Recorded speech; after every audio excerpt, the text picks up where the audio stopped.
ಬಿಜೆಪಿಯವರು ಕೆಪಿಸಿಸಿ ಕಚೇರಿಗೆ ಚಡ್ಡಿ ಕಳಿಸ್ತಾ ಇದ್ದಾರೆ.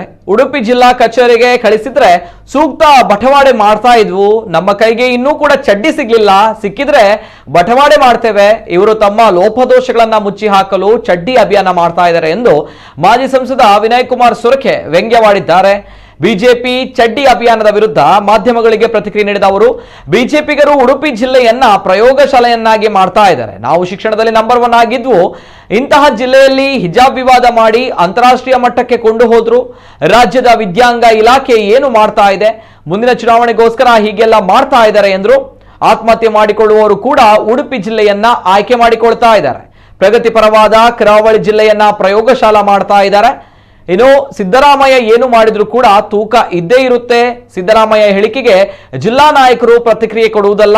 ಸಿದ್ದರಾಮಯ್ಯ ಮಾತನಾಡಿದ್ರೆ ಬೊಮ್ಮಾಯಿ ಯಡಿಯೂರಪ್ಪ ಉತ್ತರ ಕೊಡಲಿ. ಆಡಳಿತ ನಡೆಸುವುದು ಹೇಗೆ ಎಂದು ಸಿದ್ದರಾಮಯ್ಯ ಬಳಿ ಸಲಹೆ ಕೇಳಲಿ. ಹಿಜಾಬ್ ಬಗ್ಗೆ ಕಾಂಗ್ರೆಸ್ ನಿಲುವು ಬದಲಾಗಿಲ್ಲ ಎಂದರು. ಕಾಪುವಿನಲ್ಲಿ ಬಿಜೆಪಿ ಮತ್ತು ಎಸ್ಡಿಪಿಐ ಒಟ್ಟಿಗೆ ಸ್ಪರ್ಧೆ ಮಾಡಿದೆ. ಜೊತೆಯಾಗಿ ನಾಮಪತ್ರ ಸಲ್ಲಿಸಿ ಜೊತೆಯಾಗಿ ವಿಜಯೋತ್ಸವ ಮಾಡಿದ್ದಾರೆ. ಕಾಪುವಿನಲ್ಲಿ ಬಿಜೆಪಿ ಮತ್ತು ಎಸ್ಡಿಪಿಐಗೆ ಲವ್ ಆಯಿತು. ಉಡುಪಿಯಲ್ಲಿ ಇವರಿಬ್ಬರಿಗೆ ಕೂಸು ಹುಟ್ಟಿದೆ. ಹಿಜಾಬ್ ಬಿಜೆಪಿ ಮತ್ತು ಎಸ್ಡಿಪಿಐನ ಕೂಸು ಎಂದು ವ್ಯಂಗ್ಯ ಮಾಡಿದರು. ಈಗ ಡಿಸ್ಟ್ರಿಕ್ಟ್ ಕಾಂಗ್ರೆಸ್ ಕಳಿಸಿದ್ರೆ ಏನಾದ್ರು ಬಟವಾಡೆ ಮಾಡಬಹುದು. ಹೌದು, ಯಾರಿಗೆ ಅದು ಯಾರಿಗೆ ಅದು ಬಟವಾಡೆ ಮಾಡಬಹುದು. ನಮಗೆ ಚಡ್ಡಿ ಬರಲಿಲ್ಲ ಅಲ್ಲ, ಚಡ್ಡಿ ಬರೋದಕ್ಕಿಂತ ಮೊದಲೇ ಈ ಬೆಳವಣಿಗೆ ಬಗ್ಗೆ ಏನು ಹೇಳ್ತೀವಿ ಸರ್? ಈಗ ಅದನ್ನ ಇಟ್ಟುಕೊಂಡು ಇದೆಲ್ಲ ಬೆಳವಣಿಗೆಗಳು ಕೂಡ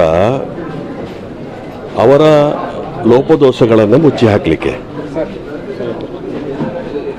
ಈಗ ನಮ್ಮ ಜಿಲ್ಲೆಯನ್ನು ಈಗ ಪ್ರಯೋಗಶಾಲೆಯಾಗಿ ಮಾಡ್ತಾ ಇದ್ದಾರೆ. ಶಿಕ್ಷಣದಲ್ಲಿ ನಂಬರ್ 1 ಜಿಲ್ಲೆ ನಮ್ಮದು. ಇಂಥ ಕಡೆ ಹಿಜಾಬಿನಂಥ ಇಶ್ಯೂವನ್ನು ತೆಗೆದು ಅಂತಾರಾಷ್ಟ್ರೀಯ ಮಟ್ಟಕ್ಕೆ ಕೊಂಡೋಗ್ತಾರೆ.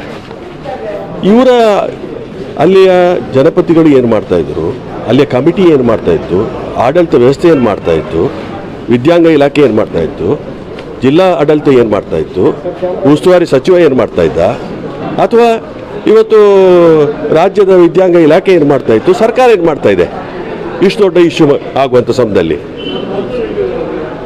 ಇದು ಚುನಾವಣೆಗೋಸ್ಕರ ಮಾಡುವಂಥ ಕೆಲಸ ಕಾರ್ಯ, ಮುಂದಿನ ಚುನಾವಣೆಗೋಸ್ಕರ ಮಾಡುವಂಥ ಕೆಲಸ ಕಾರ್ಯ.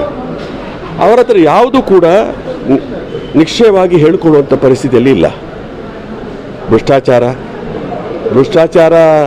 ಈಗ ಆತ್ಮಹತ್ಯೆ ಮಾಡಿಕೊಳ್ಳೋದು, ಅವರು ಕಂಟ್ರಾಕ್ಟ್ದಾರರಿಗೆ ಬಿಲ್ 45% ಆತ್ಮಹತ್ಯೆ ಮಾಡಿಕೊಟ್ರಲ್ಲ, ಅವರು ಉಡುಪಿ ಜಿಲ್ಲೆಯನ್ನು ಆಯ್ಕೆ ಮಾಡ್ತಾರೆ. ಮೊನ್ನೆ ಒಂದು ಹೆಣ್ಣು ಮಗಳು ನಿರುದ್ಯೋಗ, ಮೂಡುಬೆಳ್ಳೆ ಹೆಣ್ಣು ಮಗಳು MBA ಆಗಿದೆ, ನಿರುದ್ಯೋಗ ಅನ್ನುವಂಥ ದೃಷ್ಟಿಯಲ್ಲಿ ಇವತ್ತು ಆತ್ಮಹತ್ಯೆ ಮಾಡಿಕೊಳ್ತಾಳೆ ಮೂಡುಬೆಳ್ಳೆಯಲ್ಲಿ. ಈ ರೀತಿಯಲ್ಲಿ ನಮ್ಮ ಜಿಲ್ಲೆಯನ್ನು ಯಾವುದು ಭಾಳಷ್ಟು ಕರ್ನಾಟಕ ರಾಜ್ಯದಲ್ಲಿ ಪ್ರಗತಿಪರವಾದಂಥ ಜಿಲ್ಲೆ ಇತ್ತು, ಅದನ್ನು ಇವತ್ತು ಪ್ರಯೋಗಶಾಲೆಯಾಗಿ ಮಾಡಲಿಕ್ಕೆ ಹೊರಟಿದ್ದಾರೆ. ಅವರ ಕೊಡುಗೆಗಳು ಏನಿಲ್ಲ.